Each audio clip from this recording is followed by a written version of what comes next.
I want you to consider the word transcend.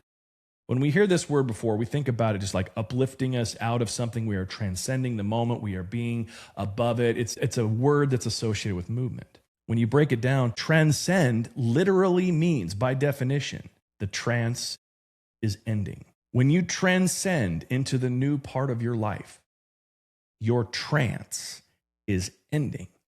And it's not for you to become someone else. It's for you to now see clearly what was always there. And when that moment of awareness comes in, your choices change and more becomes available. And that's the pivot. When now you have options to choose because you've allowed the trance to end and you can see things clearly, the world opens up to you. Again, like I said, that's the moment of your pivot. It's not easy, but it's very, very simple. And I want to make sure we understand the difference in those two things.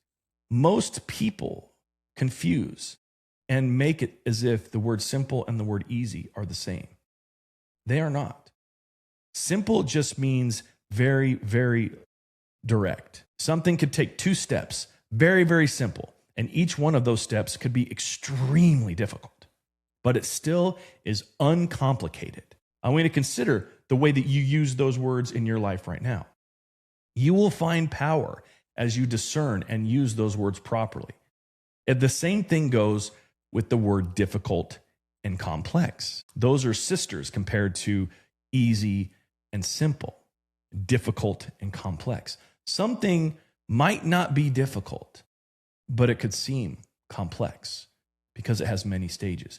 And something complex we might think is difficult, but it's very, very easy. And so I bring these up again because there's power in the way that we look at these words, just like you looking at the word transcend, just like you understanding the hypnosis that you're under. When you get clear of these things, it starts to show us a break in the clouds. And so you can see things better and more power. Your identity in all of this might ruffle some feathers, but I'm okay with it. Your identity is not who you are. It's who you've been practicing to be. Your identity is underneath it all, the foundation of everything associated with your life, your results, and your experiences. Your identity, who you are, how you choose to see yourself, the way that you exercise and use I am statements, those are attached to your identity. Your identity governs everything above it. Your identity governs your values. Your values are the things to which you give value to. Honesty, integrity, those are considered values. There's also other things that aren't nearly as consequential, but yet still are very consequential that you have as values. And your values then govern your beliefs, the things that you believe. And your beliefs then govern your behaviors. So when somebody says to you, man, I got to stop doing this, they're talking about changing a behavior. And what they're doing is they're going the long way.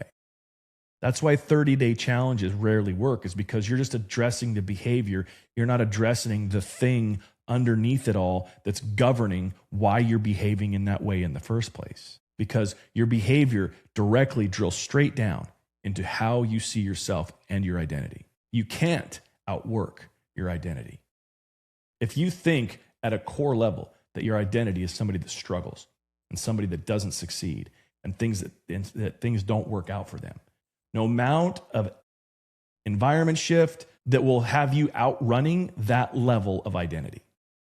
You could get up every morning, meditate regularly, treat everything right with your money, and you still would sabotage it because at a core level, you are not successful as far as how you see your identity. And that's a part of the trance. And that's what most people miss. Again, your identity is another version of this trance that you can transcend. We are always writing a new trance. We're magicians of sorts in this. It's not you. It's just your past. The pieces come from your family, from your culture, from things you've allowed to grow and fear, the way you've looked at life, your environment. But yet you are the magician in all these, and you can cast the spell as the magician to change your identity. You can cast the spell as the magician to have a new trance upon you with how you interact with the world in a successful way. You can change the spell about how money interacts with you and your attractiveness to money by money. Same with great relationships, same with physical health. You are the magician, and you are the one who gets to decide what spell you are casting. Now, I want you to consider how much responsibility that means you have. That your life is yours. Everything about it is yours. If you are the magician that casts the spell and you don't like the life that you have, it means you've cast a spell that you don't enjoy. And the way that you know that you don't enjoy it is you ask yourself the question, is this working for me? And then you get to go back to the book and write a new spell that does work.